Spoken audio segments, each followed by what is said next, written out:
Under Montessori alone, there are different courses. She's supposed to be here. I've not even started dealing with the Montessori learning areas. That's for those of you that are freshers. I've not started dealing with the Montessori learning areas. I'm just still introducing you to Montessori now. We have not started the literacy, numeracy. We've not started that one. And for those of you, 2025 batch C,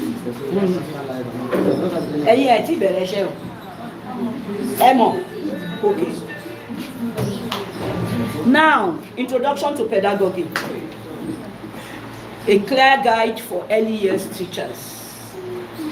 If you are an early years teacher, if you work in the crèche, if you work in the daycare, if you have a daycare, yes, you can see them. If you stay in the daycare, anything that you have to do with children, there are spaces inside. Come inside. There are empty chairs inside here. No, only Iremide and his mother should stay at that place. That's their crèche. They should stay there. Others should come inside. Chioma, why are you there? Their space is here now. Where is Joy? I don't want to stay. There's someone there. Okay. Okay. Okay. So, whatever you do that makes you deal with children, you must know pedagogy. Pedagogy, P-E-D-A-G-O-G-Y. Pedagogy is just from pediatrician. Pedak. Anything pedak is talking about children. So when you see pediatric doctors, they are also talking about children. Pedagogy is talking about children. Anything pedagogy is talking about children. So what is pedagogy? It's the art and science of how we teach children and why we teach that way. It's the art and science of how we teach children and why we teach that way. There are some ways we teach children that makes it look like we are mad. Because I don't know what we make an adult want to teach sound and you're saying, tiger something to tick, tick, tick, tiger something to J is normal. J is normal. But that is the way we can teach children.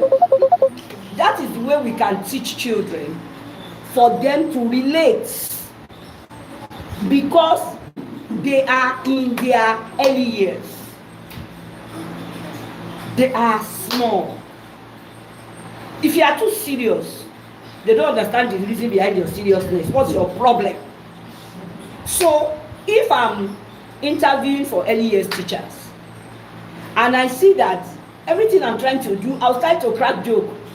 Is in the course of the interview, you are not smiling. Your face is strong, as if you want to go and do Cambridge exam. I will not employ you. Because anybody that has to do with children must know how to switch emotions. That's what I call it, switch emotions. This minute you are laughing, this minute you are crying, this minute you are doing like a rain want to fall, this minute you are falling on the ground. That's when you can relate with children. Whatever we make them understand your language and we catch their attention for you. I'm going to send a video to your groups after this class. Some videos of some early years teachers. They were doing something exceptional. If you cannot make yourself do exceptional things in funny ways, you are not fit to teach children. You don't have the quality for somebody that we can call a children's teacher. As much as children have characters that will make them learn, children should have a teachable character. Teachers teaching children must also have a character that can make them influence the children. So it's vice versa. Whatever is your problem, whatever is doing you as a children's teacher, once you are in the class, you must come down to their level. That is, you must be able to play and put play into everything you are teaching. If you cannot infuse play into every topic, if you cannot make children see fun from teaching them about this water and bubbles, see bubbles, bubbles are inside. What's the sound you are hearing? What's the sound you are hearing? It's making. You are not a children's teacher. You don't have the criteria for it. You don't have the criteria for it. Every lesson, let me tell you, aside the fact that we all have to go through school, through training to become professional in every career area, we must have an underlying trait to be in that career. What is missing between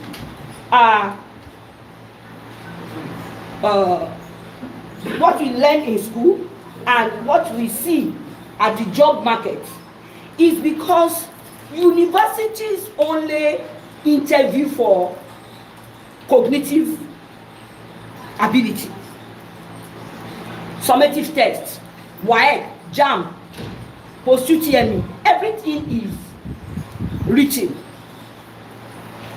If they say some things to, for example, students who are coming in for nursing, students who are coming in for medicine, students who are coming in for law, some of them will drop out. Some of them will drop out. I was discussing about medicine with my son, who did medicine last weekend when he was at home. He's doing his NYSC at Mowe now, and we're discussing. And then he said something. He said at 400 level, that one thing about medicine is that from 400 level, you'll be doing some professional specialization exams. Like 400 level, you will do specialization in surgery.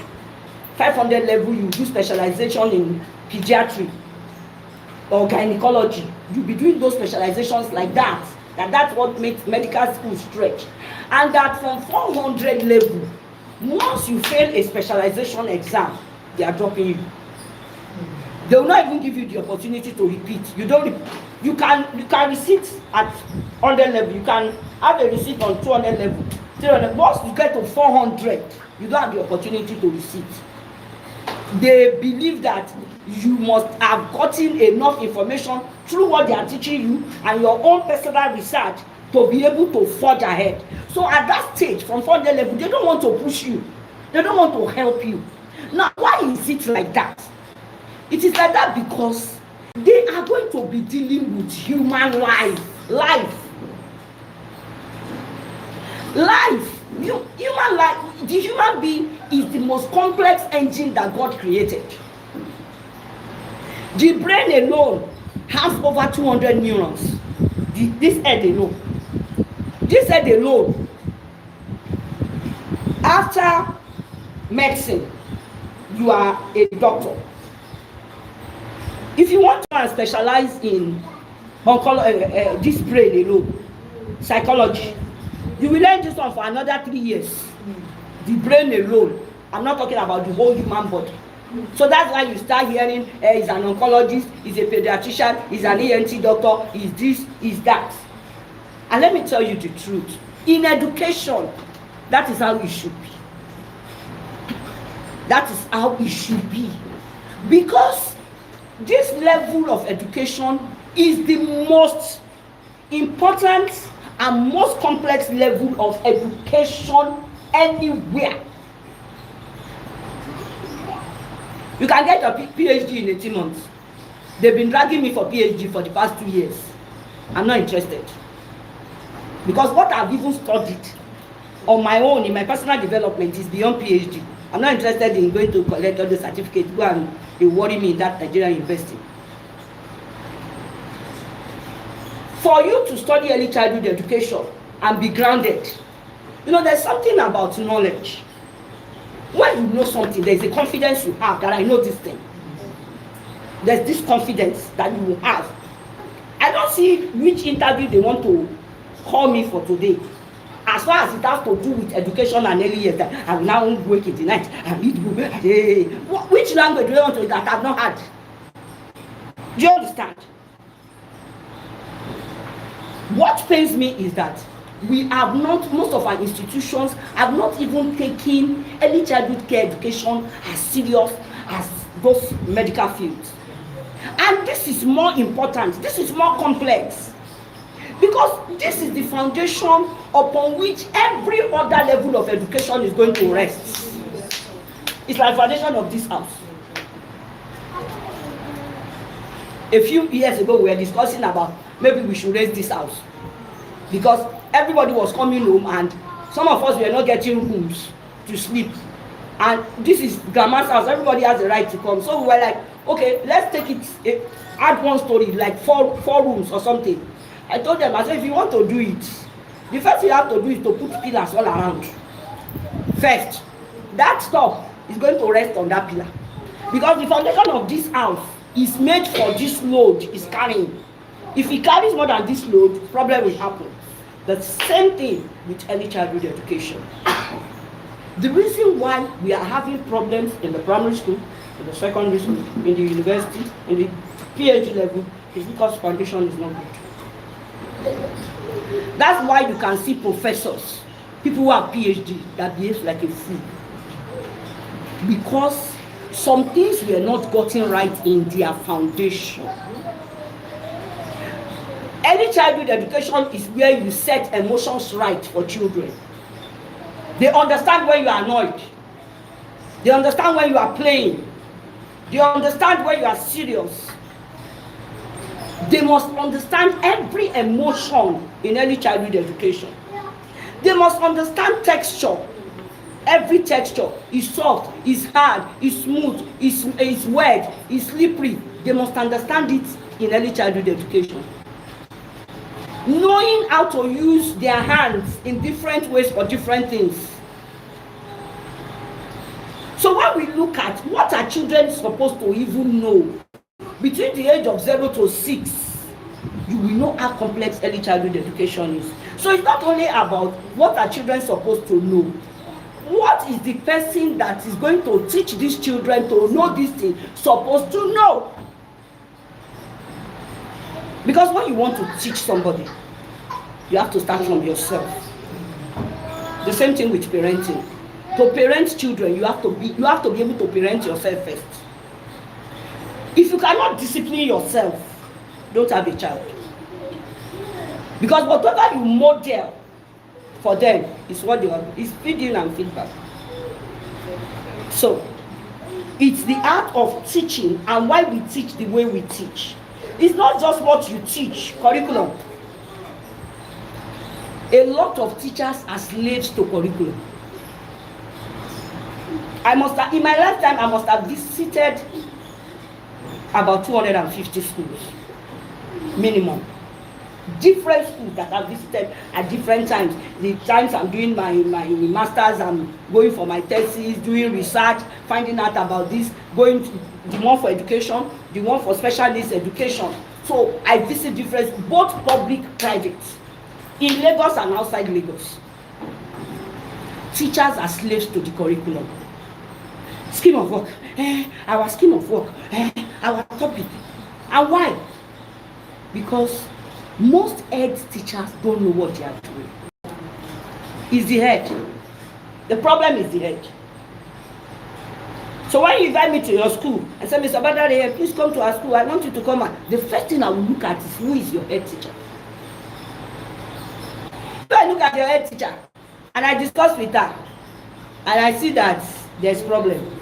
I'm not bothered about what is happening in your school. I know that inside your school is a lot of rubbish that will be happening. Because once the head is sick, the whole body is sick. Once the head is sick, the head directs everything. Once your head teacher does not know some things, does not prioritize some things, there's going to be a problem. Because all of you are answering to her. And there's one thing about Nigeria with leadership. When Nigerians are leaders, they feel like God. There's a godlike aura they wear. How dare you come? Are you the one that will teach me my job? Do you know everything? Can you know everything? You can't know everything. Even God in his mightiness, There's a place in the Bible, he said, come, let us reason together. God, though, that created all of us, the master of the universe, that created everything, he said, come, let us reason together. Meaning he realized that other people might have ideas that are also useful. The easiest way to lead as a head teacher is for your subordinates to give you ideas. The easiest way to enjoy leadership is when your subordinates are giving ideas and you are helping them to fine-tune it and you are implementing it. When you give ideas and I implement it, you'll be happy. We had a meeting on Friday. On Monday, I brought the idea. I said, let's do. I might not mention your name, but you know that you were the one that gave me the suggestion. You'll be happy that I'm a person of value. This woman recognizes me. It's not you bring idea and then the next thing is, no, we can't do that in this. Such subordinates will be looking, they'll be watching you till you will fail. You'll be failing like this, you'll be falling down like this, and they'll be watching you. Because you don't buy the idea. You make them feel that they don't have something upstairs. So, but how you teach it, the curriculum, is not as important as how you teach it. That's why I once asked a question in a training I went. I asked those teachers, I said, in Corona, we were using the Lagos State curriculum. That's why I brought British curriculum in now. That's why I brought British curriculum in. We were using the British curriculum. We were using the Nigerian curriculum, blend. In the primary school, in the preschool, we were using Montessori and a bit of the Nigerian curriculum. Why are we blending curriculum? Because for you to become a whole, you have to know how to take a little from here, a little from here, a little from here, a little from here, and make it a whole. No man is an island of knowledge. I spent 32 years in education. It does not mean I know everything about education. There are some things I don't know. You know as much as your height. If you want to know, stand up. Rhetorically, stand up. That is, move higher. Look, watch this person. What is he saying? This person looks like it's making sense. Follow that person. Watch that person. Watch. Continue to watch. That person will take you somewhere. You understand? So you are not a slave to your curriculum. The most important thing is not your curriculum. The most important thing is how you teach it. If I bring out a curriculum now and take a topic from that curriculum and give every one of you here and say, go and write a lesson note about this topic, how you will teach it, your classroom activities, materials you will use, duration of time, your evaluation, all of you are going to write different things.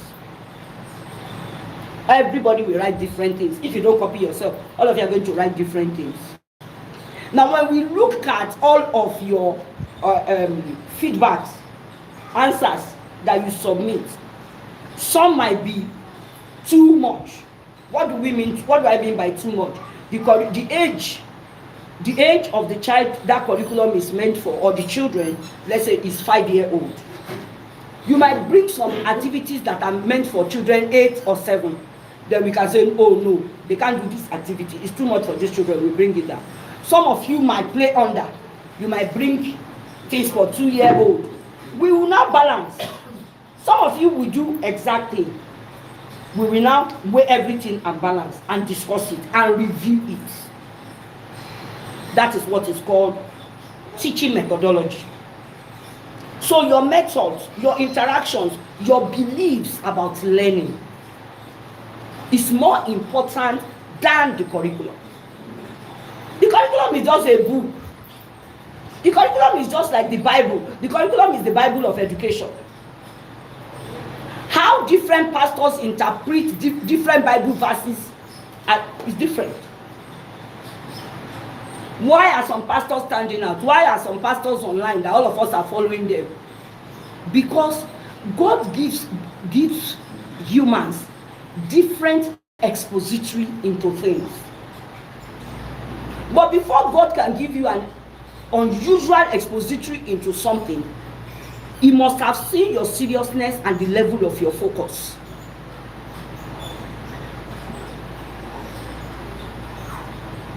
You need to focus. That thing must be your attention. I've not allowed any other thing to take my attention in the last 18 years than early childhood education and special needs. No matter what you are saying in any other area of education, I don't want to know. That's what I want to know. That I made a personal decision that I want to become an expert in this thing, in this area. So anything that has to do with children from 0 to 10 years, in psychology, in curriculum, in special needs education, in early intervention, in pediatry, I want to know it. So that when people need solution in that area, my name will ring a bell. You understand?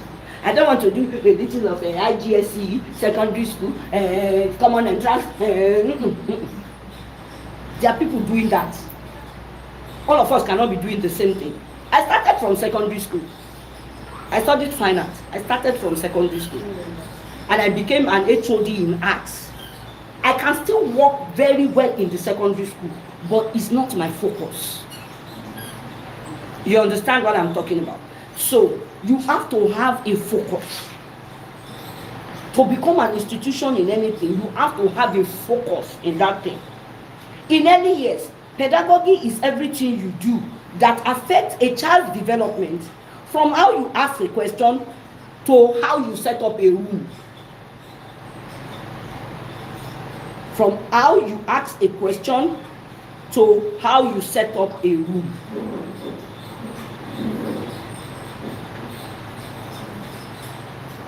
Okay, we want to set up this early years school. Treasures Montessori Inclusive School. You saw the signboard outside. It's going to start in September. We were supposed to start in January before, but I had so many things in front of me, and I don't want to rush this one. So I decided to give it more time.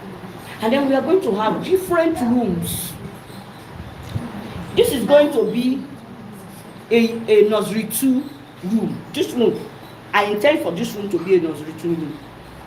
Everything I'm going to be bringing into this room, if you are an experienced early years teacher, the moment you enter, I want you to know that, oh, this is nursery 2. Because of the things. Oh, that is playgroup. This is grade 1. That is how I want it to be, intentionally. You understand what I'm talking about? So, how you set up. Because the environment is the third teacher. The first teacher of the child is the parent. The second teacher is the class teacher. The third teacher is the environment. And the environment is more powerful than any other parent in the life, or teacher in the life of the child. I think I've explained what the environment is to some of you before. That the environment is the widest. Is the widest. It's more powerful than both parents. Because the environment you teach your child what you never taught them. The environment will give your child food that you never gave them. For example, what they call begiri. Those of you that are Yoruba, you understand what they call begiri. That they eat with amala. I've never tasted it in my mouth. I've never tasted it like this. I don't even know how it tastes. Why? My mother never cooked it. My mother never cooked it. My mom does not, never, I've never seen my mom cook it. She cooks only ewedu. So when I left home, I started going out, go to school, go to this one. Anytime anybody brings burger, I'm not eating. I don't know how to eat that thing. I don't know how to eat that thing. There are some things your environment will influence you to do. That's the power of the environment. But I am one child that since childhood, I'm very picky with food. I don't just eat anywhere and eat anything. I can starve if I cannot get what I will eat. I'm this type of person. I can just continue taking water for like 3 days. Because if I take what I'm not supposed to take, I have a very, very complex system.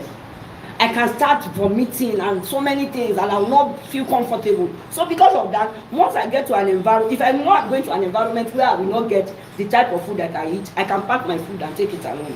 Or I make up my mind I am not going to eat. So the environment is very, very powerful. Even at that, the environment is a lot of times changes from what our foundation built in us. You can be, yesterday I was telling somebody somewhere, I don't know where was I?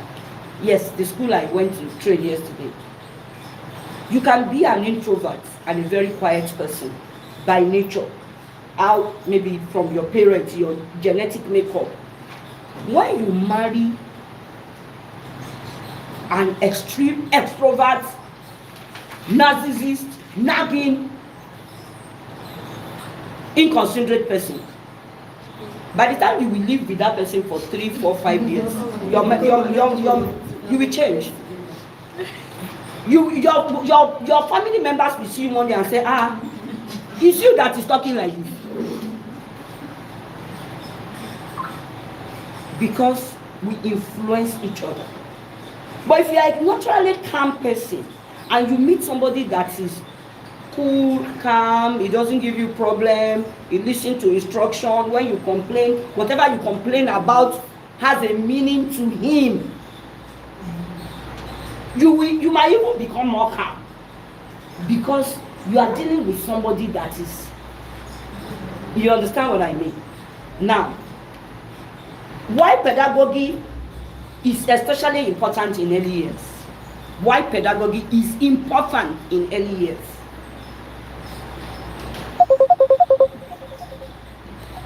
I am not available. Somebody should go and help me tell Mr. Lighton to attend to these nursing care students. They should stop calling me. I'm not available.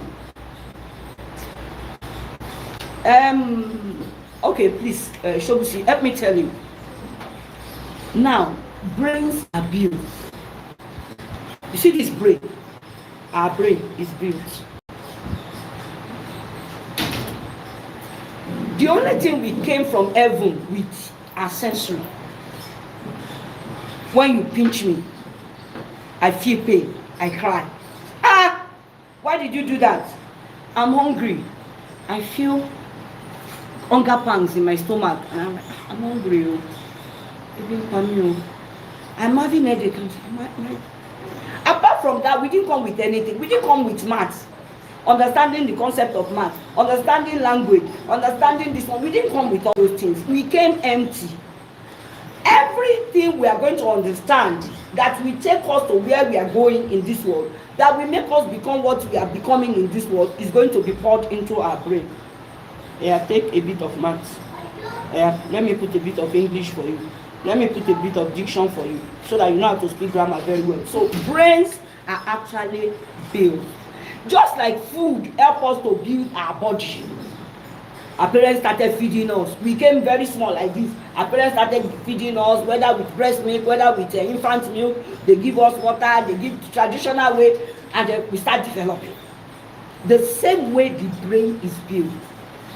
So how the brain will function at optimal, premium, is the quality of information that is available to that brain. This is the reason why it is important for teachers to sit down and plan lessons. This is the reason why your lessons that you planned for, you were a nursery 2 teacher last term, or grade 1 teacher last term or last session, and this session you are still a grade 1 teacher. The lesson notes you use to teach those set of grade 1 children last year is obsolete now. It's obsolete. The information is not useful again. Because, number one, you are not teaching the same set of children. Number two, the children you are teaching are not coming from the same environment. They have different parents, different cultures, different churches, different things. Number three, the world, the environment is dynamic, it's changing. Is the word static? The world is not static. Jam questions have changed. Why questions are changing? Why are you going to use the same curriculum? Why? Even if you are going to even use the same curriculum, let's say you are going to even use the same topic, the way we teach them should be different. It should be different. The activities you will use should be different. So when I was heading schools, at the end of every term, once your lesson note finish, I collect it from your hand. It's not your property, it's the property of the school. Your lesson note is not your property. It's the property of the school. So I collect it. So you don't have access to it. Go and build another one for me. If the original one you built, if it's genuinely yours, you should also have the opportunity to use that same brain to build another one. So go and bring another one. And the more I do that for you, what am I doing? I'm helping you to develop your brain so that you can develop the brain of the children.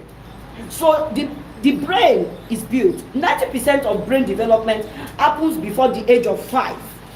Your teaching directly shapes brain connections. You can teach the same topic I'm teaching, and my teaching may not change any brain connection. There's something we call the synapses of the brain. How the brain connects information, because synapses of the brain. Now, how tasking, how logical, how critical you make information and questions and activities you give children is what will help the synapses of their brain to wire up and think. I want you to put water in this cover, and it must not pour. It must not pour. I can easily do this as an adult, but for a child, you know that this is very tricky. But some children can do it. And then the more you make them do it, the more. Today he did it, he spilled a bit. Say, oh, you spill a bit, you are going to do it again. Tomorrow you bring it again. By the time that child will try it for a week, you start seeing perfection happening, because he's learning from his error. So how logical and interesting you make activities makes the synapses of their brain to work well. Without pedagogy, you might miss key components for development. Without pedagogy, if you are not, please give me 1 minute. You see these Loma people, they have not come to this area since 1st of December. Yes, it's me that called them. I was calling them every day of this week. So, before they will escape and not take my drug.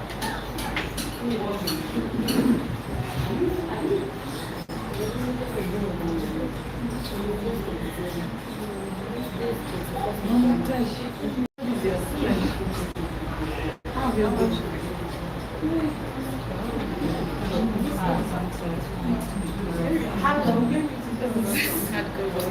would better have this one then as you carry those on.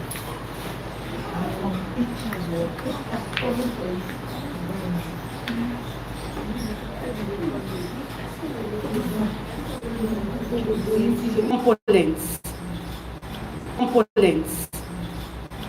Without pedagogy, you might miss key components and moments for development. Key components and moments for development. But with pedagogy, you intentionally support brain growth through well-chosen interactions. Can I go again? Yes, without pedagogy, you might miss key components and moments for development. But without pedagogy, with pedagogy, you intentionally support brain growth through well-chosen interactions. Through well-chosen interactions.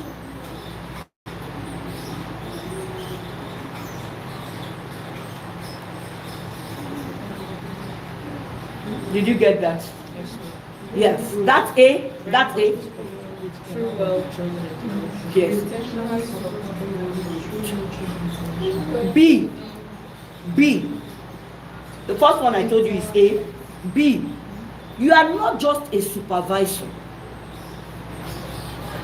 You are an architect of learning.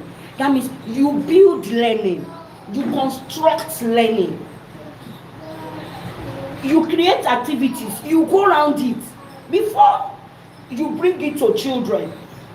When you are constructing those activities, class activities, what they are going to do, you ask yourself some questions. What is the child going to learn from this activity that I corrected? When I talked about filling the bottle cover with water without spilling, what Joy and Timileyin, you are not going to sit together again. You want to separate me. Okay, don't worry. You know the way you used to say, oh yeah, come and sit down here with me. For those your children, that's how that do for one of you now. Now, when I say fill the bottle cap and make sure it doesn't spill, what am I actually teaching? One by one. Focus one. Concentration. Eye coordination. What else? Fine motor skill, because it's using this hand. Resilience. Patience. Limit. There's a limit you should go to.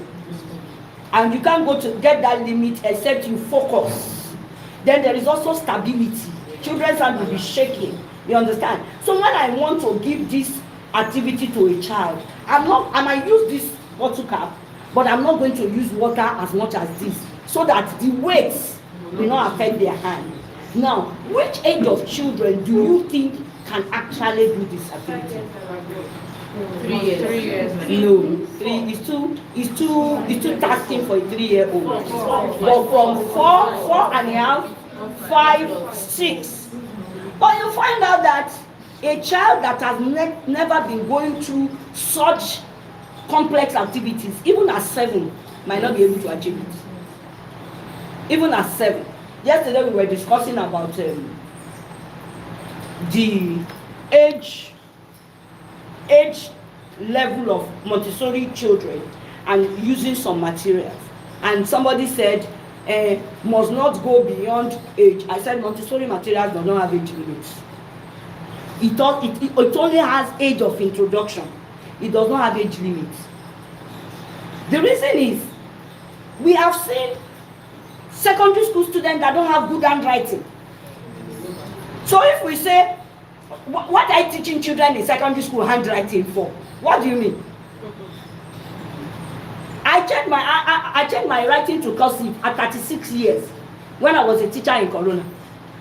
I was not writing Nelson on cursive before 36 because there was nothing that compelled me to learn it or to write it. But when we got to Corona and they say the only approved method of writing for all teachers is Nelson, and they trained us for 2 weeks, and after 2 weeks you have to start writing it until you perfect it. I changed it. So if somebody say, why are you teaching teachers how to do writing? Is it every teacher that has good handwriting? So Montessori materials does not have age limit. That at this age you cannot use printer. No. Montessori material does not have that. If you see a 19-year-old that has problem with focus and attention, bring printer. Let that person be arranging the printer every day. Because Montessori materials are therapeutic. Most Montessori materials are therapeutic. They are not only for cognitive ability. You people are distracting me in that place. And you are distracting me. Anyone can watch children play. A teacher with pedagogical knowledge designs play that teaches problem solving, language or emotional regulation. I'll go again. Anyone can watch children play. Anyone can watch children. You don't need to be a teacher to watch children play. But it's not everyone that can watch children play and discover what is wrong with that play. This is where your professionalism comes in. Everyone can sit down like this and is watching the play. It is you, the professional, that will say there is something unsafe about this play. What if that iron removes? What if that child swings towards that child? As an early years teacher, you must, one of your key quality is you must always have an eye for safety. When you get to an environment, when everybody is saying, how, like ambulance, it's beautiful, it's this thing, is this. Your own is this safe? Is this environment safe? There's a blade in that place. The angle of this table is too sharp. This one is here. The moment you start saying that, everybody will begin to look at you that this person has an information that is different from ours. So your professionalism, part of your professional skills as an early years teacher is that you must have an eye for safety. Anyone can watch children play. A teacher with pedagogical knowledge designs play that teaches problem solving, language, or emotional regulation. A teacher with pedagogical knowledge designs play that teaches problem solving, language, or emotional regulation. So as a school head, as a departmental head, as a preschool head, when your teachers bring play, when your teacher bring their lesson plan with the class, if you don't understand anything, ask me. You want me to say that thing again? Okay. A teacher with pedagogical knowledge designs play that teaches problem solving, language, or emotional regulation. When a teacher designs a lesson plan and brings it to you, one of the first things you need to look for in that lesson plan is, what problem is this? Is this our class activity going to solve? If our class activity is just for fun, children are going to be throwing balls, what problem is throwing balls going to solve? Ask the teacher. What problem is this your class activity going to solve? Every play you design, that's why we have different types of play. Play is in 5 series. My handout on play is in 5 series. The definition of play and types of play. We are going to get to that one. We are not there. But what I'm talking about is play. There are different types of play. There is structured play. There is unstructured play. There is free play. There is purposeful play. There are different types of play. But play in itself must be able to solve a problem. Everybody go out. You want to go and play. What problem? Why do we want to go and play? If you follow me on Facebook, you will see the number of teachers that abuse me this week on play. The way they attack me. Why should somebody said I should tell her the reason why primary 6 should play? Children in primary 6, why should they play? Are they not supposed to be serious with their life and be learning technically? Primary 6, so another teacher said, so teachers should not rest. On top how much? Yes, now, thank God you played it. On top how much? Break time. That break time is the time that teachers will sit down and think about their personal life. In someone's job, you'll be thinking about your personal life. On top of someone's job, they are giving you salary. Mom said, the school I'm working, the school owner came out and said, nobody should go out and play because no child must be injured. So you want children to go and play so that they will be injured and parents will not carry us to police station. I was reading everything and carrying my hand on my head like this. I did down on English. This is why we keep having children who are emotionally damaged. Because they don't have a place to bond their emotion. They don't know what sharing means. They don't know what boundaries means. They don't know what focus and attention means. Children don't know what emotional regulation is. All these skills and more that I'm mentioning are going to be learned through play. The only way they can learn it is play. You can't explain sharing to a child. I brought a big ant. Can you give me that ant? Then that first toy I gave him is on my table. Bring it. He wasn't ready to greet me when he came with the mother. I brought a toy from my office. I gave it to him. He accepted, because I brought that toy. He came down from the mother's back. Give me. He came down from the mother's back. The moment I showed him this one, he came down and collected it. Because this looks familiar to him.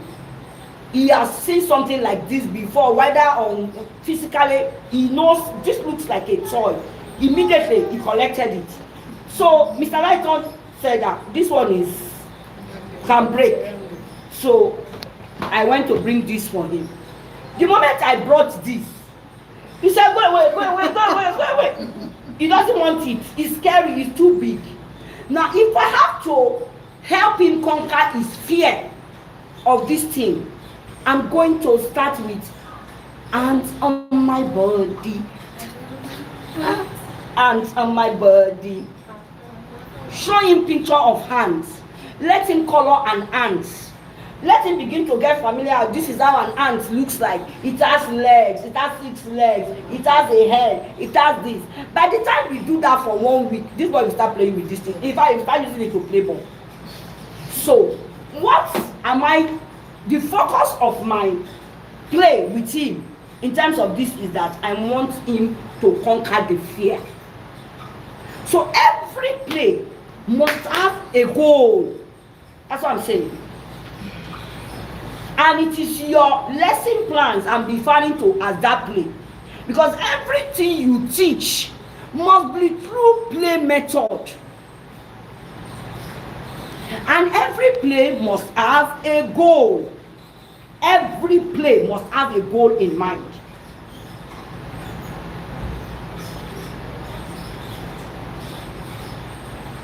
For example, without pedagogy, giving children blocks to play with, that's without pedagogy. You just pour Lego blocks on the table, say, play with your Lego blocks.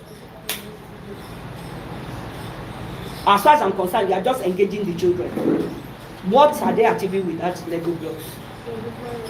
Huh? They will be quiet for a minute. So your aim is for them to keep them quiet. No, like to keep them engaged, they'll be thinking, they'll be busy with their eggs. Which you thinking? If not, they'll be busy with their eggs. No, somebody.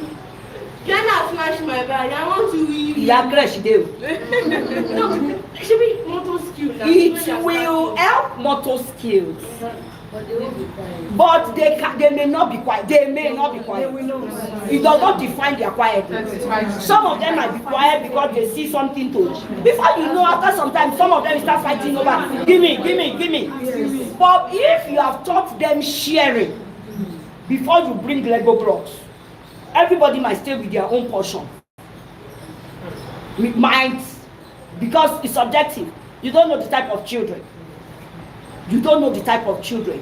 And before you do activities for children, we're going to talk about observation skills anyway. I want to finish this quick. Now, with pedagogy, observing that a child is struggling to balance, then ask him what could make the tower stronger, or showing how a wider base helps. This is intentional teaching. What will make them quiet? Why are they never resting? What will make them sleep? That is why in international community, every early years setting has what we call a sensory room. There's a sensory room. Children don't sleep on their tables. It's not put your head down. When it's time to sleep, they take them. There is a room specially constructed for sleep. The light will be dim. The atmosphere will be cool. It could be through fan, it could be through AC. Light music will be going on in the background. Do you know it is very therapeutic that in every early years classroom we are playing light music while children are walking. Don't go and do it in your school if you have to be a teacher who does not know left from right before they will give you code that you are playing music in class. But in every early years setting, that is how it should be. There should be cool music sounding at the background for the children. It makes them calm. It brings calmness. You understand? So the Lego blocks on its own is not bad. But what are the attaching features that will now make them settle down to do that thing? Now, see, every child is different. Even if they are Siamese twins. Even if they are Siamese twins, that's identical twins, they are still different. That is why God created us in this world, that everybody has a different fingerprint. This is what will not make us equal. And our voice code will not make us different. There must be a difference somewhere. Pedagogy helps you to adapt, to understand that every child is different. For example, one child learns best by moving, kinesthetic.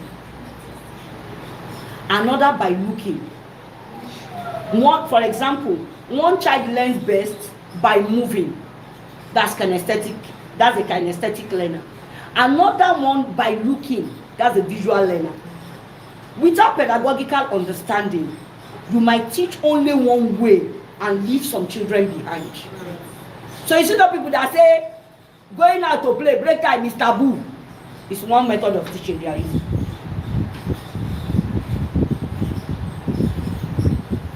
And in the 10 weeks of your scheme that you have topics, there's possibility to have lost a child in week 2.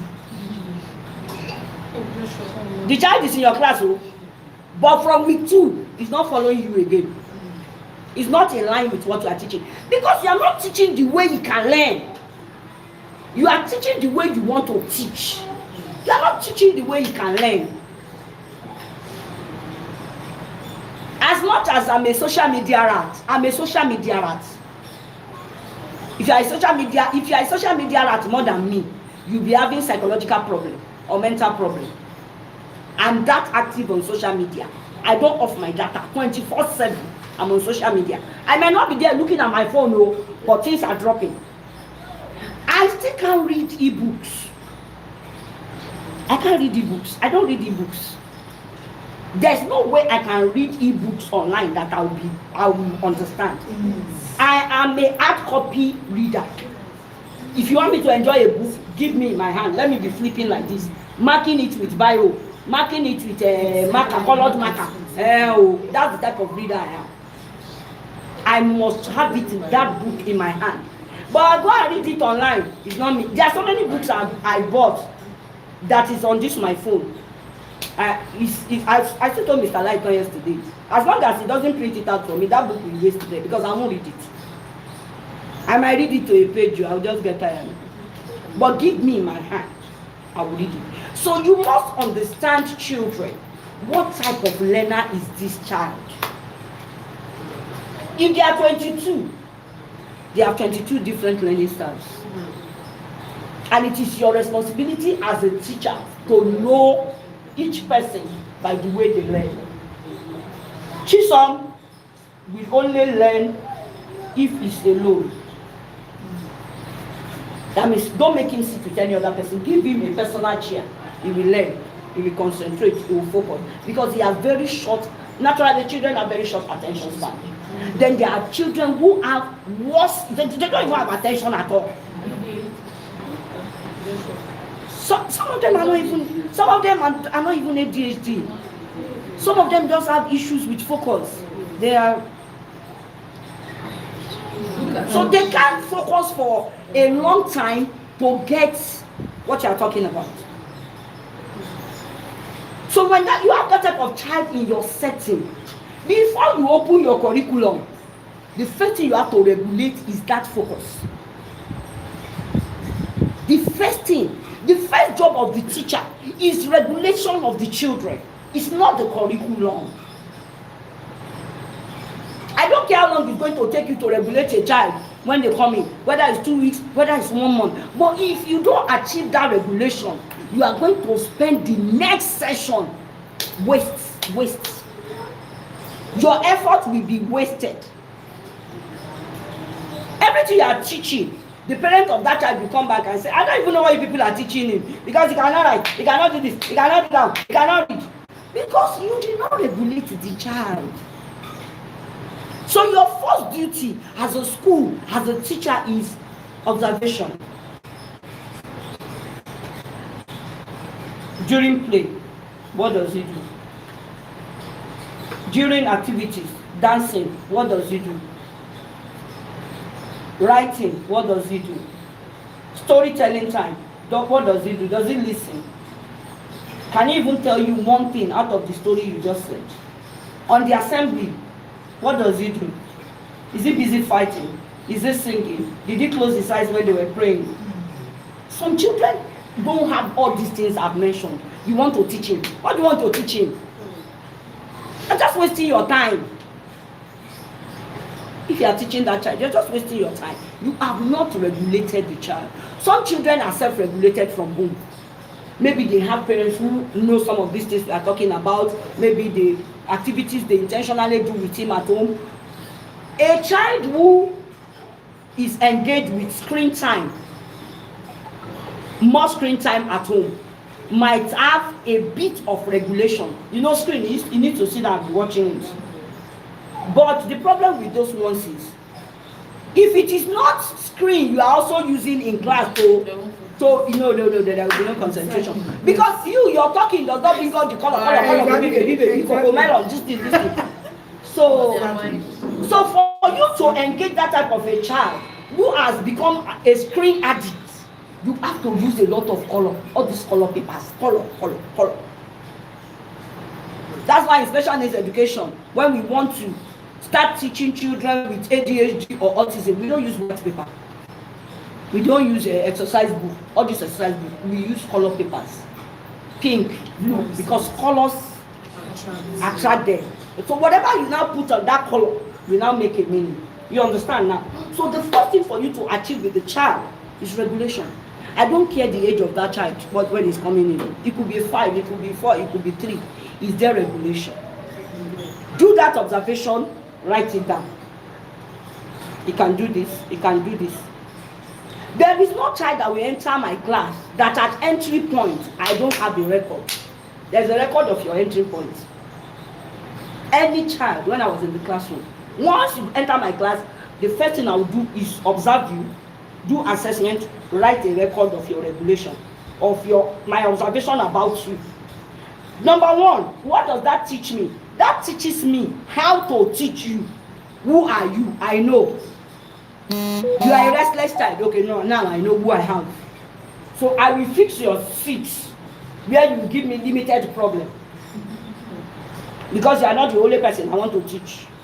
Number 2, it tells me where to start you from. The school I went on Wednesday, 2 new children joined us with 2.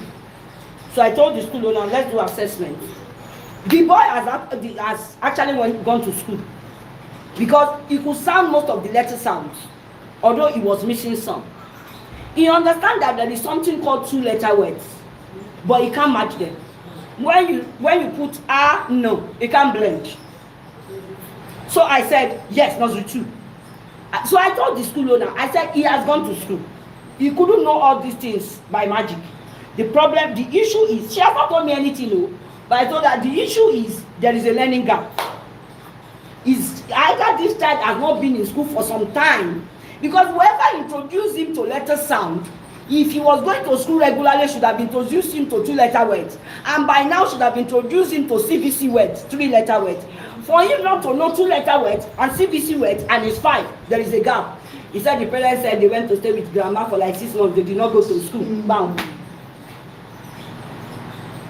So when you know this job to a stage, your professionalism will show in anything you are opening your mouth to say.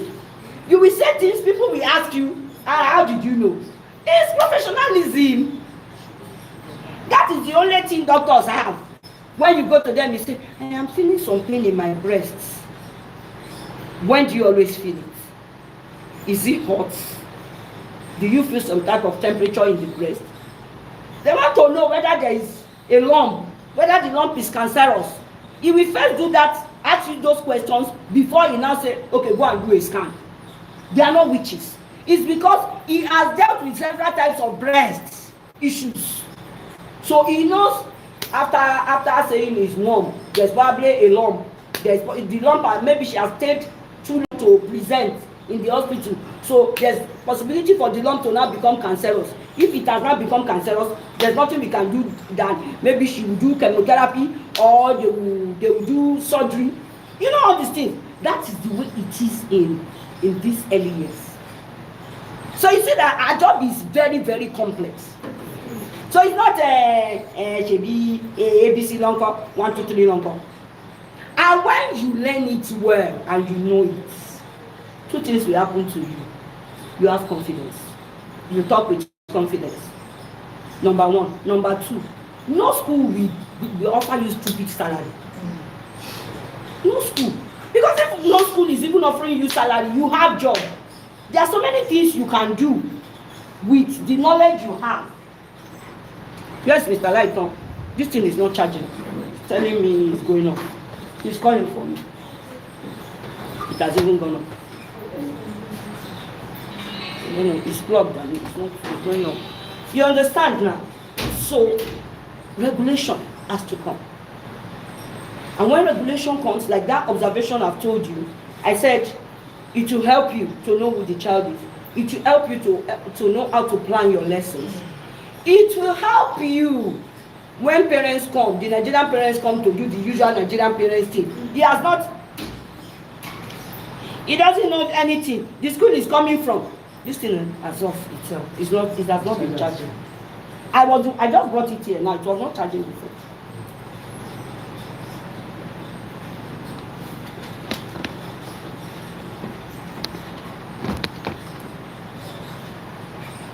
You'll be able to say, when he came in on the 12th or 14th of September into my class, this is what he would do. This is where we are going. But most Nigerian teachers talk without facts. We are trying, no. Honestly, madam, we are trying. It's only that you people you are not only in the class with us. If you know the number of work we are doing. In fact, yesterday, I gave him 1 to 50. We were here for 3 hours. It's yourself you are talking to.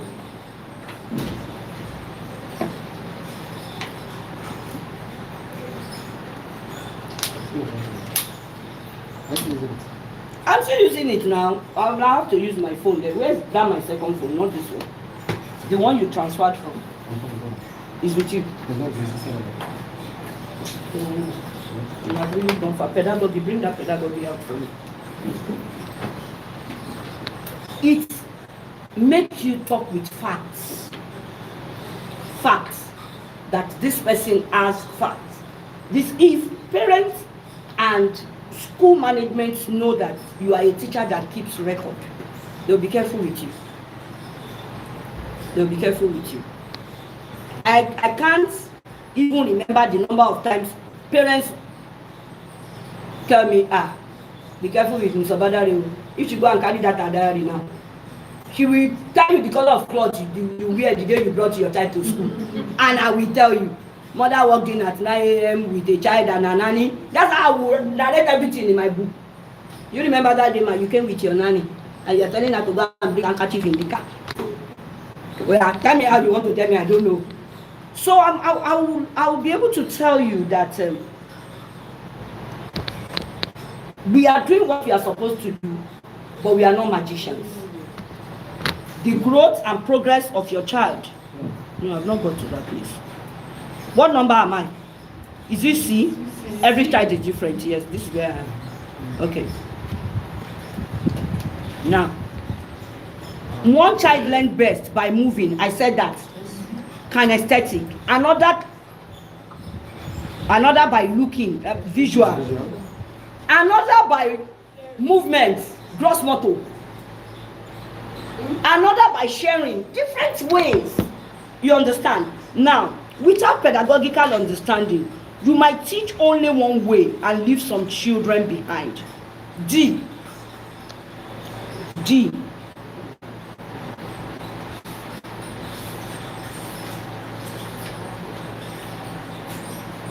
You make informed decisions, not guesses. You make informed decisions, not guesses. When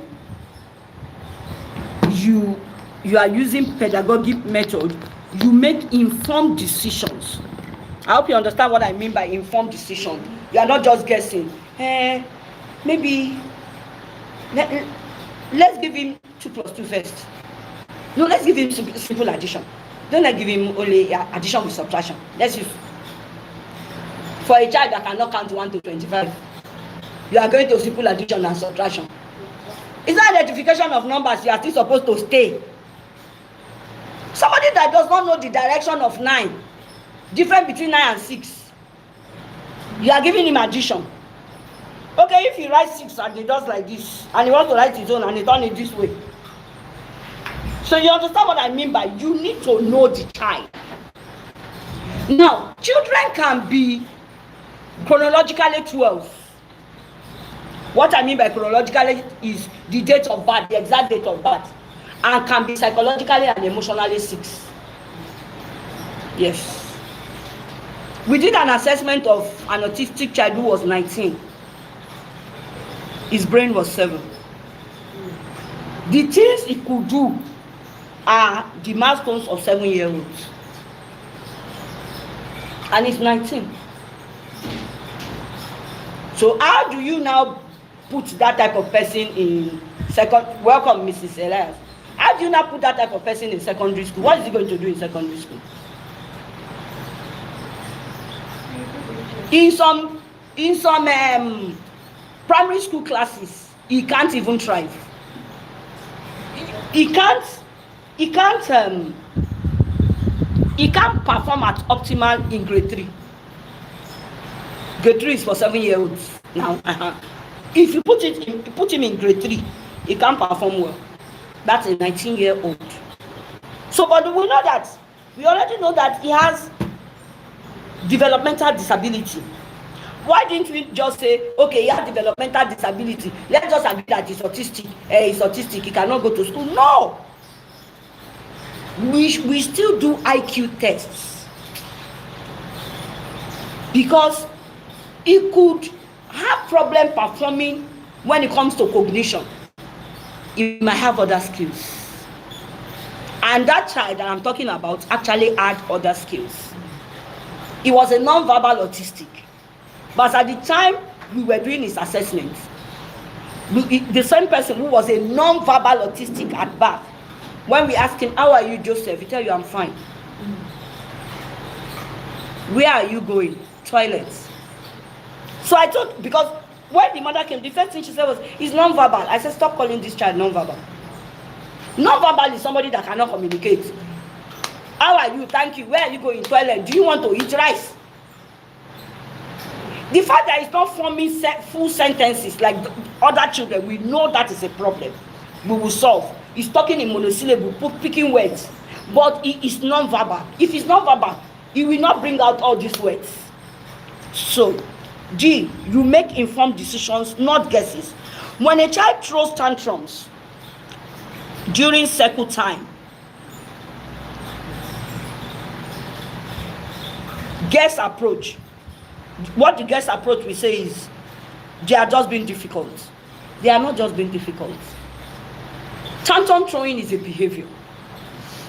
Every behavior has a meaning.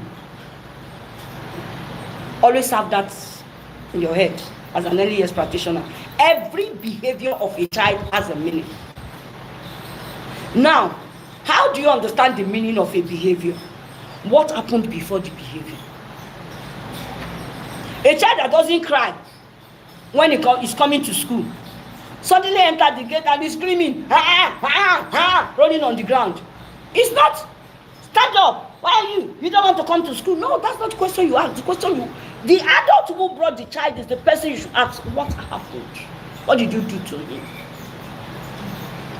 because every behavior has a meaning. You are working on a more dangerous ground if the meaning of the behavior is that the child doesn't want to come to school.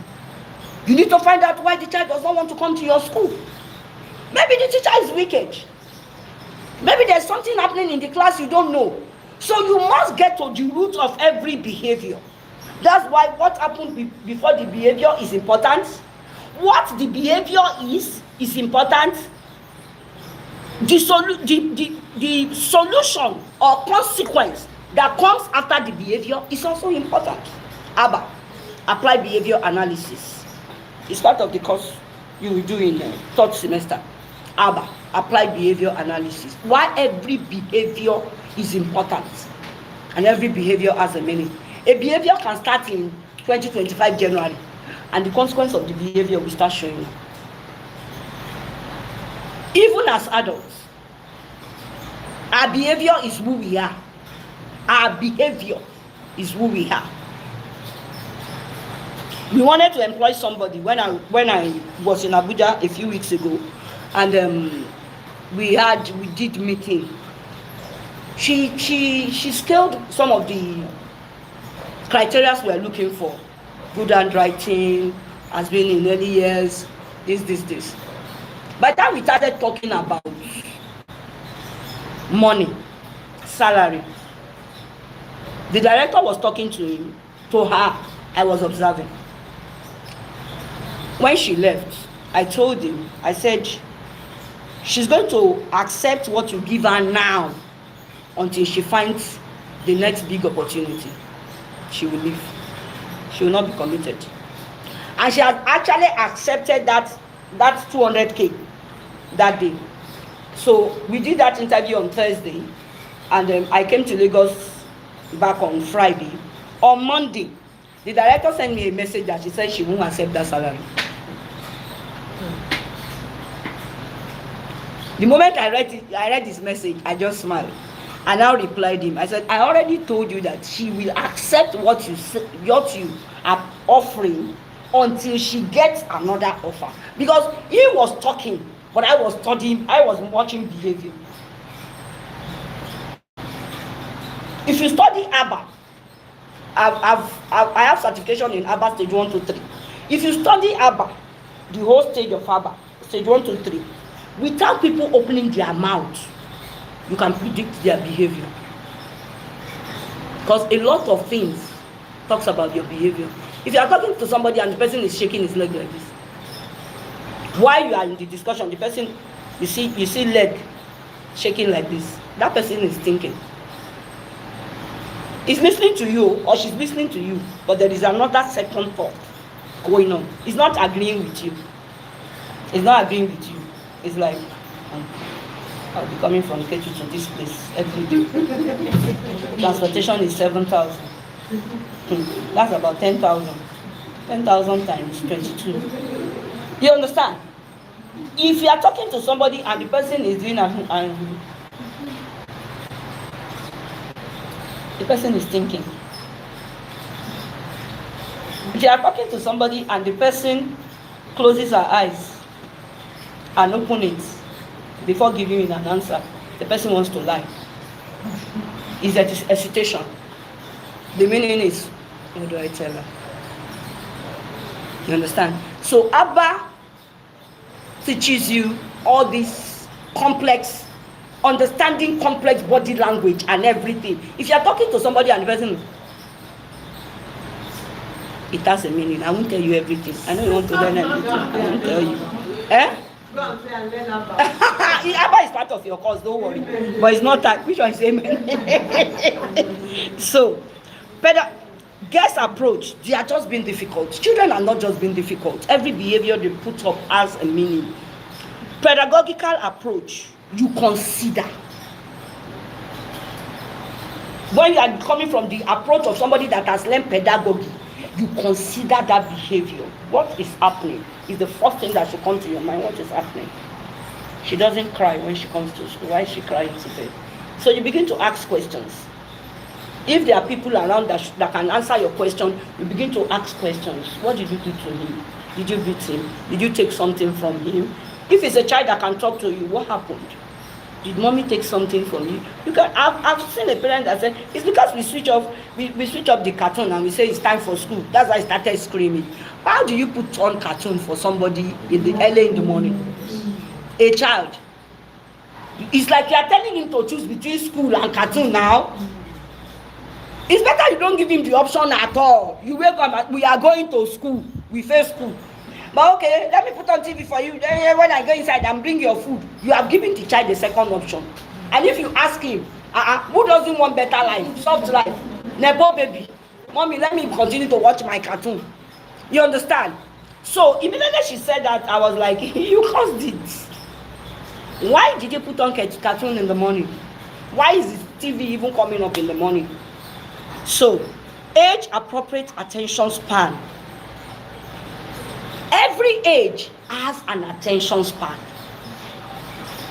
The attention span of 2-year-old is not the same as that of a child of 7-year-old.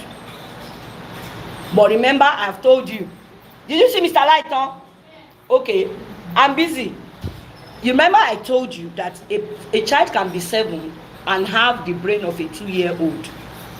Now, overstimulating environment. We are still in G now. Eh? Yes, now.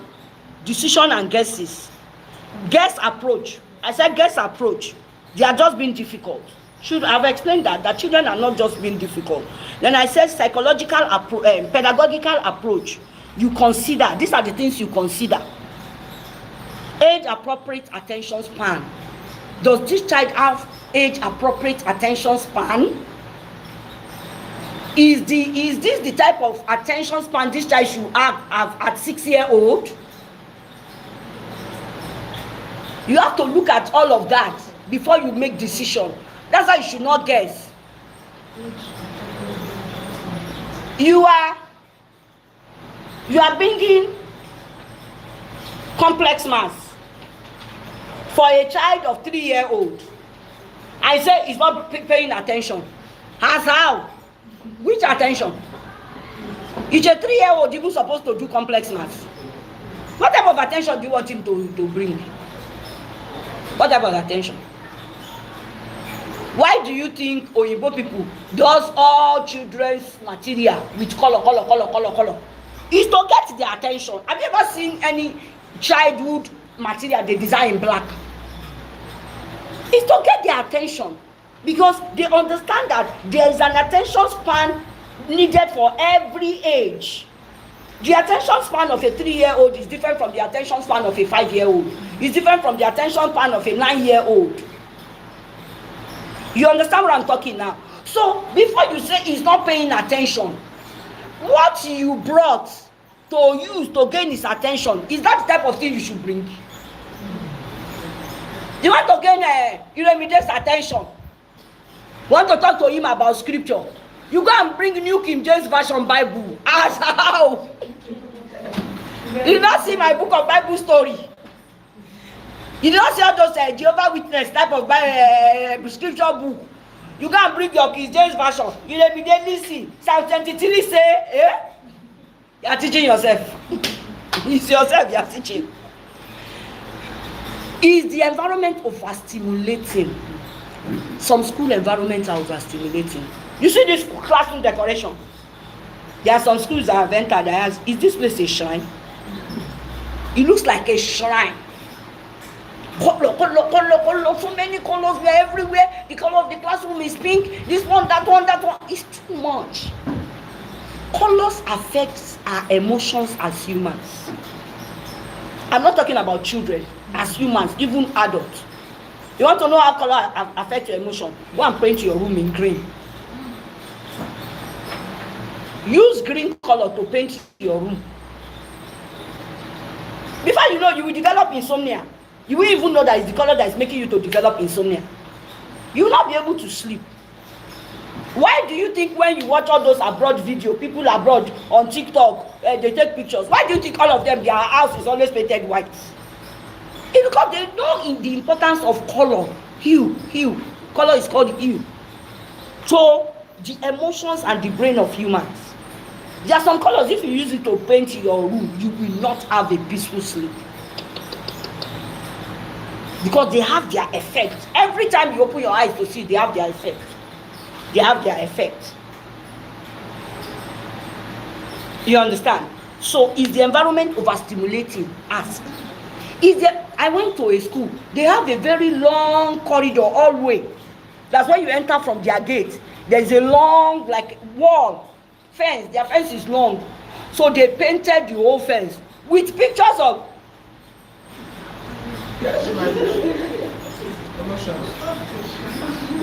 When I entered the school owner's office, I said, who advised you to paint these things? He said, it's one artist. I said,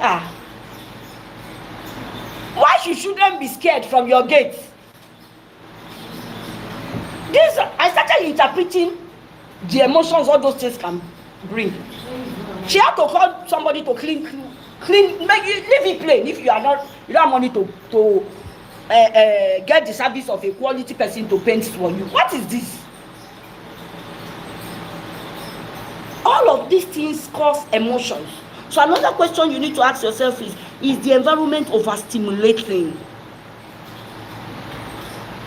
Is there need for movement before sitting? What does movement before sitting does to children? It makes them feel exhausted, so they can now sit. Because children by nature are active. So if you know that by 9 o'clock, you want them to sit down to storytelling, wake that mama for me. She went for vigil. You know that by 10, they have an activity that they need to sit down, like cycle time, and you need to read stories for them, and you want them to be calm to sit. First, make them run to burn that energy. By the time they sit down, they will be tired. They will sit. They will sit. But you just, everybody come, let's sit down. Sit down where? Sit down where with you? When somebody's brain is saying, I want to run now. You see the way they do when they say, let's go outside. Have you observed the way they do? You want me to just say, let's go outside. They are going. Because that's what they want. So for you to now want to do the one you want, you have to first let them do the one they want. Go to that outside first. Run, shout, jump, do everything. Okay, let's wash our hands. Let's go inside now. We are tired. Are you tired? Some of them will even come to and say, Mr. Better, I'm tired. Yeah, let's go. Now, unspoken difficulty with language. Unspoken difficulty with language. You still under that approach now, pedagogical approach. What you need to consider. Unspoken difficulty with language. They want to express themselves, but they don't have the word to use. You must understand them that children, the reason why children are not talking is that they don't have words.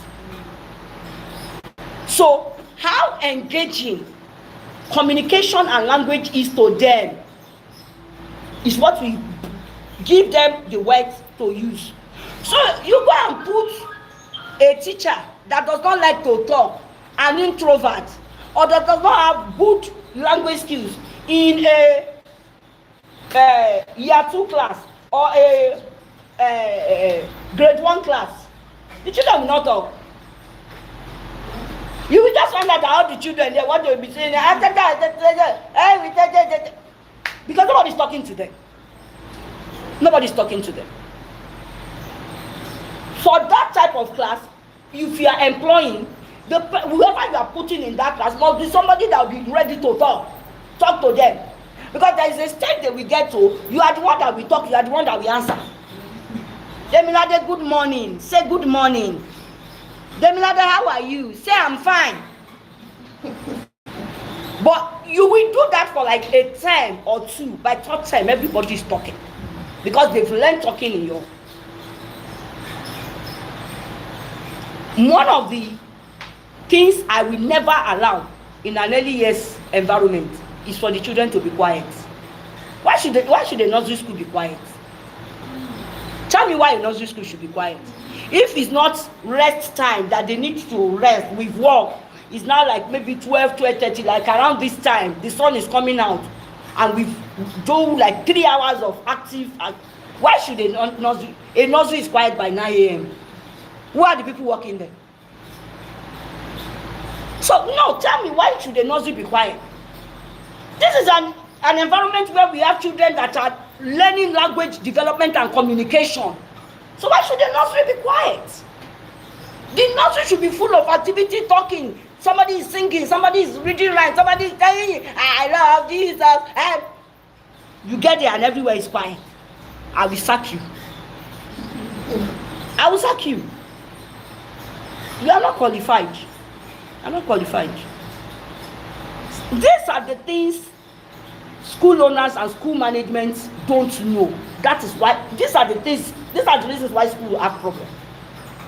These are the reasons why parents are changing school. Today they are here, tomorrow they are there. They know they have a problem. That's why they came to me. The problem they have is they cannot teach their children themselves. They have to take them somewhere. In taking them somewhere, they have goals. I want him to talk. I want him to write. I want him to be able to use the toilet with little or no supervision, potty training. I want him to be able to scribble. I want him to be able to focus. I want him to be able to tell me his emotions. Out of this, about 6 or 7 I've counted. The child was in your school for 1 session. He can't do even up to 2. They can't teach 2 of those things. Why should they be in your school? Tell me why they should still remain your customer. When you are not the only school, the only person that offers educational services. So when we're talking about premium educational service, it is all of these things we are talking about. Before we say, oh, here, we offer premium educational service. Children are not just going to school. There's a difference between children going to school and children learning. Premium educational services. The child comes home and can ask you logical questions. Mommy, why are you always wearing wig? Why don't you do your hair? Logical questions. Questions that when your child asks you, even you sit down first and say, who taught him? That's when the school is working. Your child is just going, we gave them homework. Those stupid homework some of you used to give. If you know the way those homeworks you used to irritate me. Which homework? What is homework? What is a 3-year-old doing with homework? Homework what? Homework for what? If a 3-year-old does 3 or 4 hours of active learning in school, it's enough for a day. The next thing is to go and play and sleep. So in this school that I'm building, they are not going to be giving homework. Yes, except children are in primary school. They are not giving homework. So any parent that brings, no homework for less than 5. So I'm going to do an orientation for my parents before we start. We are not going to give your 3-year-old, don't work here, don't come back and come and ask us. This is what we'll be doing. This is what we'll be doing. This is what we'll be doing. And even when you say this, and as long as the parents can see the benefit of those things in their children, they are not going to come back and worry for those stupid homework. So when I see people parents will not allow us they say because the parents know you don't know what you are doing. They are the ones that are teaching you how to run your school. Who is the professional? Do you go to the doctor and tell them to give you injection? I program doctor, I've come. Oh yeah, give me 3 injections. Give me 2 here for pain. Give me 1 here for malaria. Chair will not ask you, madam, are you sure it's not Yaba you actually meant to go? But that's what parents do in Nigerian schools. They'll come and tell them what to do. They too will be following. Anything you say to say. The parents, customers are not always, which you protect because they don't know anything, because the school owner does not know anything. They are business people. Well, yeah, but I don't know. In Nigeria, I saw a video last month that a president come and slap one teacher. I beg, oh yeah, let's do this thing. This helps you solve the root cause, not just the behavior. Did you hear that? This helps you solve the root cause, not just the behavior. How can the parents walk into my school and slap a teacher? Is he mad? Will I not go and lock him up from that place? Can you come and slap an adult? An adult, somebody's wife, or even if you're not somebody's wife, an adult, a professional on a job. Why don't you go to bank and slap cashier and see if he will access your money? It's what educators make their school to be. That's why parents treat them like that. In Corona, how will you even have access to the teacher self? How do you have access to the teacher? Do you even know your child's teacher? Do you even know? If 10 of us come out, can you even point to this is my child's teacher? Until we do job alike and networking, will you even know your child's teacher? And even if you know me as your class teacher, you blind? You know see face. You come and slap me. Who are you? Who are you? You become a reflective professional. That's why I'm stopping today. You become a reflective professional. Who is a reflective professional? Pedagogy means thinking about your teaching. A reflective professional. You think. You write. We are in E. You become a reflective professional. Who is a reflective professional? A professional that first sit down. When you want to write your lesson plan, you sit down and look at, can they really do this thing? Tina, will she be able to hold a scissors? Will Perez be able to stick this thing on paper? When you reflect like this, you will now come to a solution. Okay, I'm not going to let them cut. I'll let them tear it with their hand, because most of them cannot use scissors. You see, so you become a reflective professional that plans activities and lessons in line with what the children can do and who they are. Ask yourself, why did the last activity work well? Why did the last activity work well? I'm telling you what it means. Thinking about your teaching. How did the last activity work well? What did I do? Okay, I didn't take that class alone. I divided the class into 3. One of the cleaners helped me to manage some of the children. The assistant teacher helped me to manage some, and I was able to manage some. Because in actual fact, you are not supposed to even manage 22 children on your own if you don't want to run mad. 22 3-year-old, only one person. You will not come to school the next week. You can come that week because it's salary week, so that they can pay your salary. First week in February like this, I will form sick. I will form when I was in the classroom, I used to form sick. If I do something that is too straining on Friday like this, you will see me every time. I'll be putting my head on my table. It's about what's wrong with you? I'm not feeling fine. My head is paining me. On Monday like this, if they don't see me, she was saying she had malaria on that Friday. The way her eyes was red. Because I don't want to die. So you must know your limit, what you can manage. You should know when to call for help when you need help. As if you are working in a good school. You are not working in a good school, my dear. Don't worry yourself. I know the type of school you are working. There are different type of school in this Nigeria. I know the type of school. After this course, you'll be working in a good school. Yes. Pedagogical approach. Yes. Engaging communication and language to increase development. Using language and communication.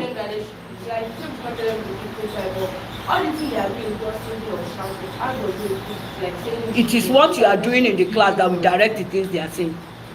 What activities are you introducing to them? What are they doing? You cannot put Cocomelon, raise it up and say they should not shout. TV is telling them, what do you want them to do?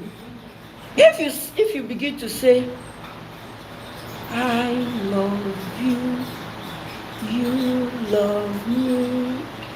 We best friends as friends should be, with a great big hug and a kiss from me to you. Mwah! Won't you say you love me too? Did you see the song? All of them, Mr. Benjamin, I love you, I love you. Then we will sit down. You are the driver. If you drive jaga, otherwise we say, oh, God, don't kill us, so you want to kill us in this bus. Who will shout? And if you are driving us well, you are using music, breeze is blowing us, before we get to Yanaba, all of us would have slept. If you are the driver, whichever way you want to direct your class to go.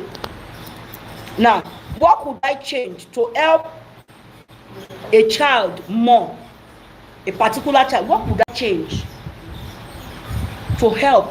Okay, it's like where he was sitting was too far away from the material. Maybe I should bring him closer. We're still under reflective thinking. What does research say about nap times and learning? Nap times and learning. After every 8 or 10 hours of the day, psychologists said children must sleep. How in the Nigerian school system got to the stage where they pack timetable from first period to 8th period, the 9th period for nursery children? Me, I don't know. Ninth period. Learning what? Taekwondo, ballet. For who?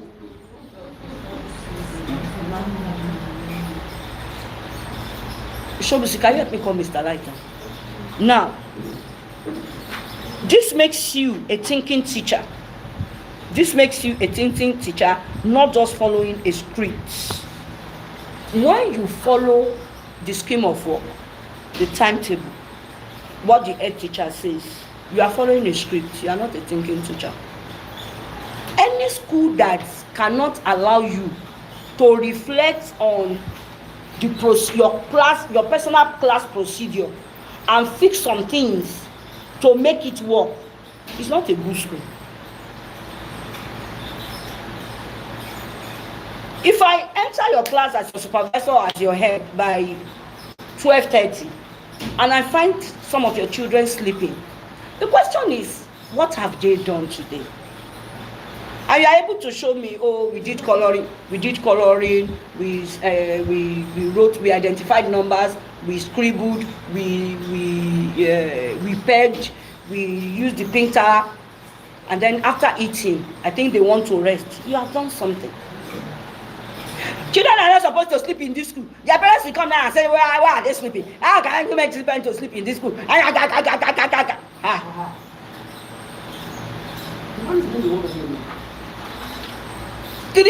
that's why she's sleeping. That's why she's sleeping. I don't know. I catch you. Mrs. Elias, tell her what I told you. She should prepare for it and let me know. I think about 2 of our students are here. Yes. Now, this is what makes you a thinking teacher. Then finally, for this period, what pedagogy includes in early years? What pedagogy includes in early years?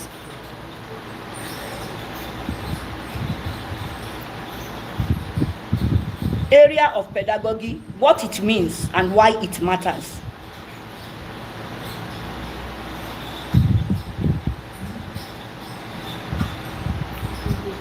Please listen to this. I'm going to give you the handouts, but I want to be very fast. Child development knowledge. Child development knowledge knowing stages: physical, social, emotional, cognitive. You must know the child in these 4 areas: physical, social, emotional, and cognitive. Is this child physically fit? Some children walk and they wobble, they swing when they walk. Their legs are straight, but when they are going, You don't know what happened to the physiological state of the leg. Some children are like that. So you must know, are they physically fit? Are they socially fit? Children who fight, beat, bite, do everything. They are social misfits. They are social misfits. It's not normal for children to be biting. Please, it is not normal. So let's say children bite now, is a baby. It's not normal for children to be biting. Whether they bite themselves or they bite their peers or they bite their mates, it's not a normal thing. It's a social problem which comes from their emotional state. So it's not normal for children to bite. Their emotional state, are they friendly? Are they approachable? Can they swim?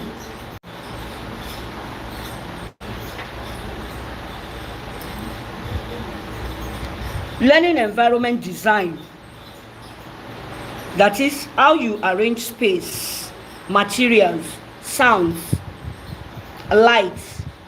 A calm, orderly space helps self-regulation. A rich space inspires sharing. There are some activities you should not do in the classroom. They are outside activity, outdoor activities. Because if you give the children more space, if you give them more room to navigate, when you are taking pictures or you are doing videos, your pictures will be more clearer, your videos will be more bright. So why should you do it inside? But all of you, some of you work in schools where there are principalities and powers. What are you doing outside at this time? 10 a.m. We just going from assembly. Because whoever is leading does not understand. I've talked about learning environment design. Interaction strategies, how you talk. Interaction strategies, how you talk.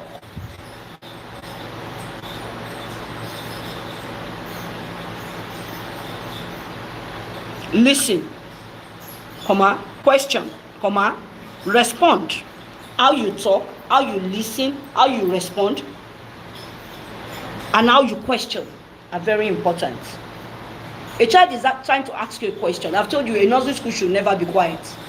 There's nothing like quiet in nursery school, because the people you have there are people who are learning language development. What is language? Communication. So a child is saying, Miss Mercy, can I keep quiet? The weather is too much. I don't know in this class. Not allow somebody to. But if I hear you talk, Wahala come oh. Wahala come oh. How will the child get answer clarity? How will the child get clarity? It's not easy. I want to work abroad. Do you know there is a crime for you to tell a child abroad, shush your mouth? They will sack you. They will sack you. You are in that place to answer that child. Abroad is not like here. Say, let me tell you, we are talking about the one schools are doing. The one you teachers are doing is much. Abroad is not like here. All of you want to go abroad and work. You will see the money, but you will do that work. You will do the work. You will sweat like this. You will work. Even you will sit down like this and say, yeah. My sister, my immediate senior sister, she's 63. She's 63. She left Nigeria at 51. After 32 years of practicing nursing here, she went to do nursing in America. She works at the City University of New York Teaching Hospital. She's a supervisor there. She mops floor. She told me herself, in Nigeria, there's cleaner. When they finish, they're cleaner. Their place, you will finish. They will do operation in the theater. It's nurses that will mop the floor. That one that will mop the floor, that will clean anywhere. There's no cleaner. There's no cleaner that will help you do anything. You will mop floor. At times, I don't talk in a whole year like this, from January to December. I might talk to my sister only 5 times. Why? She used to get home. The time she gets home there is 2 a.m. here. So she will tell me, if I call you at 2 and I disturb your sleep, what will I achieve? She has money. She's comfortable. When she came for my mother's burial in September, even me, I know that they have used my sister. When I saw the way she was walking, I know that, yay, something has happened. Something has happened. If you see her leg, the way her ankles are swollen, he's standing. You will stand. You can stand for 10 hours. You can stand for 8 hours. So when they tell me, you have to come, I say, I'm not coming. I'm not coming. I'm not coming. I'll go and start that one at this age. The funny thing is, no matter what I've read, if I get there now, I'm going to be a class assistant. I will first be a class assistant until I go and do their program, pass, before they will make me a lead teacher. Then I will start there. And the least I can work is 15 years. After 15 years, I have to retire. I had 15 years to my age. So what am I looking for? My sister got there at 51. She spent 3 years to do the qualifying exam. She did first one, she failed. She passed the third one. In another maybe 5 or 6 years now, she will retire.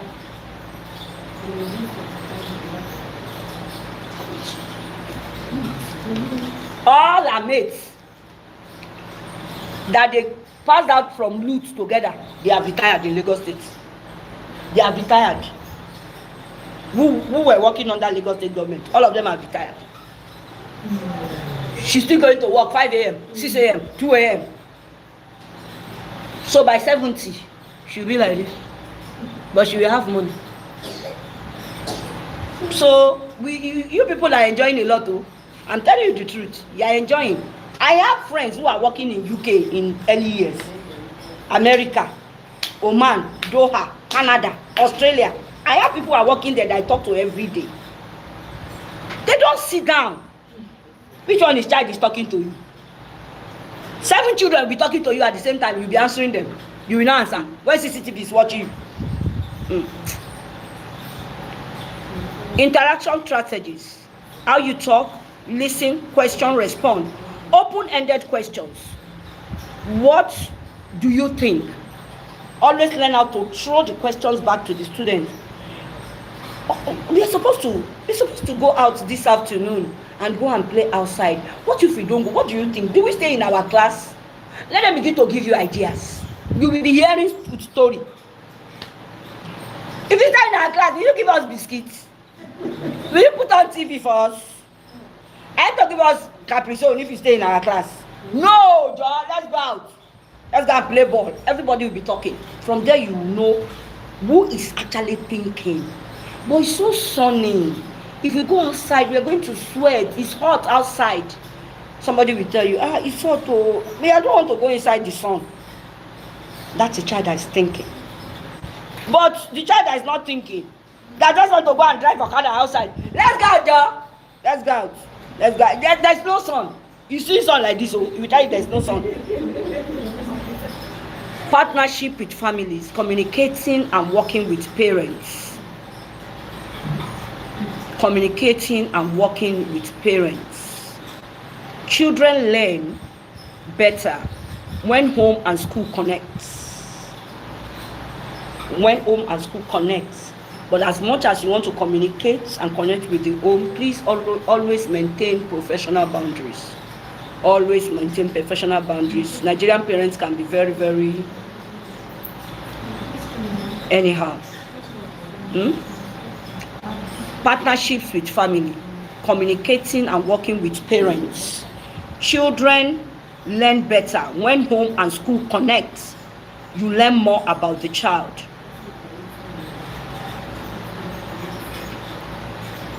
Observation and assessment. Watching children closely to understand their needs and progress. You see patterns. You'll be able to identify delays or what is early and know what to teach next. I've told you I'll give you a handout. I want to stop. My mouth is spinning me. Final one, ethical practice. Ethical practice. Fairness. Inclusion. Respect. Confidentiality. You protect children, include all abilities and build trust. Protect children, include all abilities and build trust. We stopped at number 3. We are going to continue from number 4 the next time, and that's not even much. I might even do a video. I might do a video of what is left and then send to you. Thank you. Good afternoon. Yeah, you're welcome. You're welcome.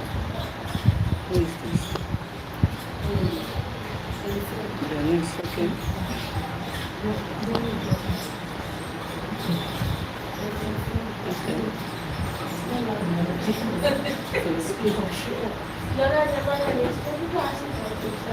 Item 7. Okay, I've heard. I had now. I had.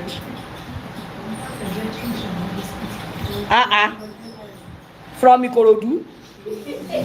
You're asking this question. You come all the way from Ikorodu, it's biscuit and chinchin that I will give you.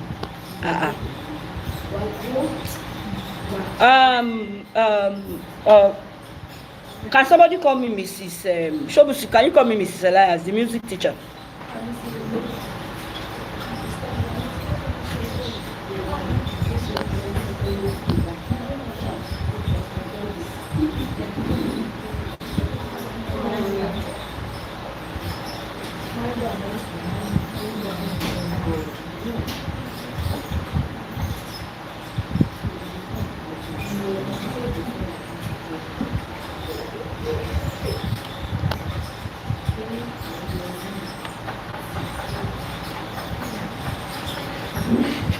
Where is Alaja? Has she gone? One lucky. Where is she? So where did she go? Since I've not seen her in that place since.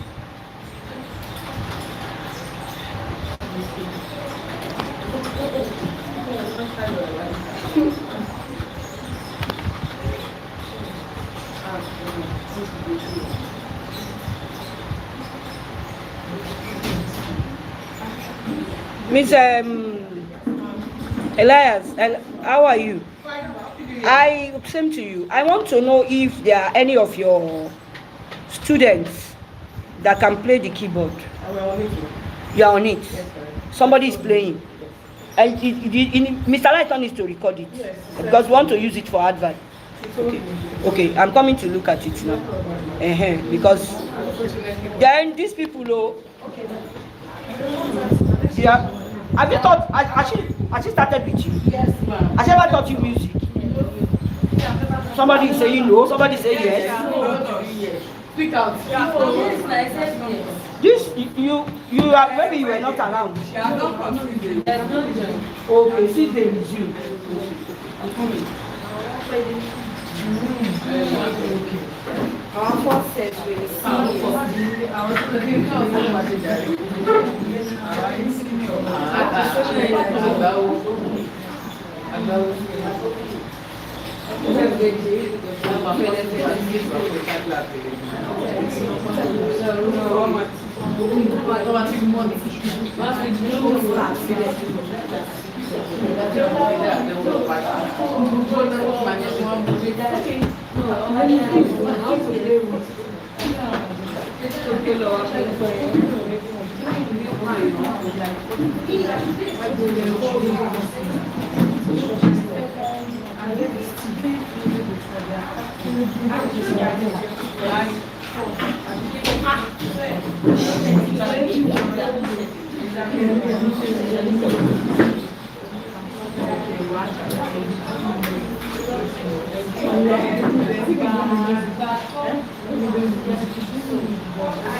everybody go to the Montessori room.